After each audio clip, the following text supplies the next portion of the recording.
Good morning and good day to all. So we are the group 1 from the BS Cream 1B topic about gender and society.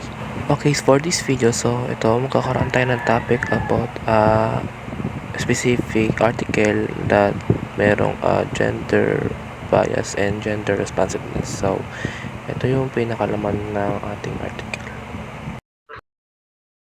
So, okay, basahin ko muna. So, study examines gender bias in 4 industries where women makes up the majority of the workforce: law, higher education, faith-based non-profits, and healthcare, with women comprising of 53.5% to 77.6% of workforce in this field. So, sa mga law or higher education, so merong silang 53.5% to 77.6%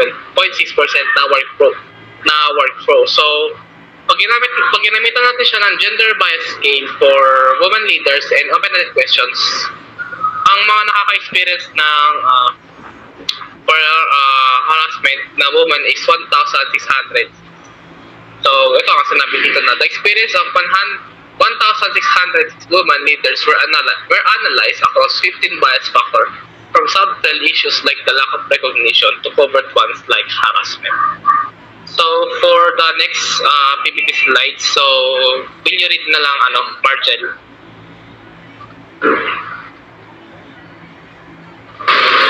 Despite their numerical dominance, women in this industry still face significant biases.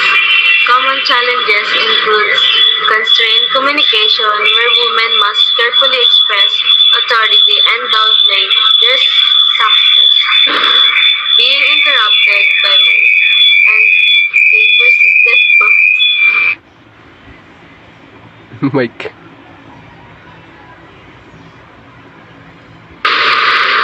Despite their numerical dominance, women in these industries still face significant biases. Common challenges include constrained communication, where women must carefully express authority and downplay their successes, being interrupted by men, and a persistent boys club culture where men make key decisions.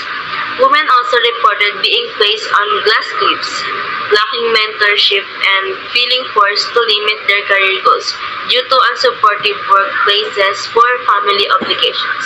So gaya nung nabanggit, parang na-overcome ng mga men or boys yung kababaihan, parang dinidiktahan lahat ng kanilang mga ginagawa or ginagalaw.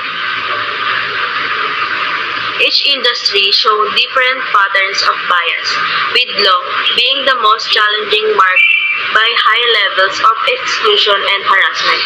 The competitive nature of law and its focus on billable hours exacerbate difficulties for women, particularly those with caregiving responsibilities, reinforcing gender iniquities.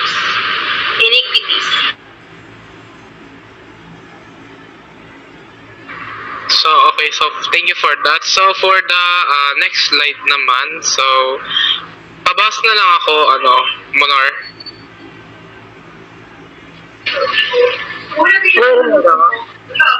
Okay. Leaders can use these findings to create gender equitable practice and environment which reduce bias. First, replace competition with cooperation. Second, measure success by goals, not by time spent in the office or online. Third, implement equitable rewards structure and provide remote and flexible work with autonomy. Finally, increase transparency in decision making. Okay, so ito yung mga plan so that maiwasan natin yung gender bias. So ito yung sa tingin natin na pwedeng maging gender responsive. So ito yung magkaroon ng cooperation instead of competition nga. Then next is magkaroon tayo ng goals. kumbaga, i-measure natin yung success ng bawat isa by goals at hindi yung time na kung nasa office lang ba sila lagi or lagi sila online. And third, magkaroon tayo ng equitable work structures. For example, magkaroon tayo ng med boys noon para ma-promote hindi lang sa lalaki, kundi para sa babae. Ganun, na ma-promote man lang yung mga paghihirap nila. Kasi in terms of work naman talaga, kung ano ba talaga kaya ng isang gender, syempre kakayanin ng isang gender. So, for the next naman, ito na yung ginawan natin ng analysis na article. So, wait lang. So, ito yung research. So, ito yung research niya. So, how bias against women versus in female-dominated workplace. So, yun lang guys. Thank you for presenting this and sa mga gumawa ng PPT. So, yun lang.